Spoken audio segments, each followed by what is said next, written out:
When my uncle died, he left me his old farmhouse in rural Maine. I barely knew him. He was the weird relative, always off the grid, no phone, no internet. The kind of man you only saw at funerals. Still, the house was mine now. Free. No mortgage. I arrived just before sunset. The house sat in a field of dying grass, surrounded by forest. No neighbors, no animals, just wind. Inside, it smelled of dust, old books, and something faintly metallic. The only note he left was on the kitchen table. Don't go into the cellar, especially after dark. That night, I couldn't sleep. The wind outside had stopped, but I kept hearing a soft scratching sound. It was coming from the floorboards under my bed. I got up, stepped carefully across the creaky floor. Nothing. But when I passed by the locked cellar door, the noise grew louder. Scratch, scratch, scratch. I pressed my ear to the wood, and for a moment, I thought I heard breathing. In the morning, I found a small trapdoor in the pantry, covered with dusty canned goods.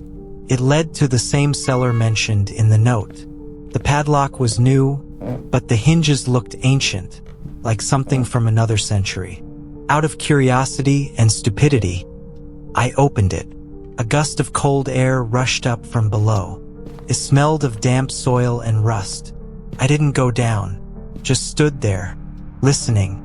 There was no scratching anymore, only silence. Then one soft whisper from below. Close it. In the attic, I found an old trunk full of photographs. Dozens of them, all black and white. All of the same thing, the cellar door. In every photo, it looked slightly more open.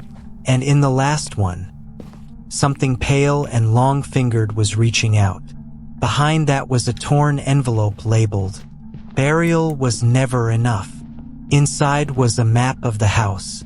But in the cellar, someone had drawn a second room that didn't exist on the blueprint. A red X marked it. That night, I gave in. Flashlight in hand, I descended the cellar stairs. The walls were dirt. Roots dangled like veins from the ceiling. The air was thick, heavy, and at the far end, a wall of crumbling bricks, exactly where the red X had been marked. I pressed my hand against it, and the wall breathed back. The brick wall was softer than it should have been. With every press of my hand, the mortar crumbled a little more. So I started digging. After an hour, a small opening appeared. I shined my flashlight through it. There was a room on the other side, dirt floor, wooden beams, and something hanging from the ceiling.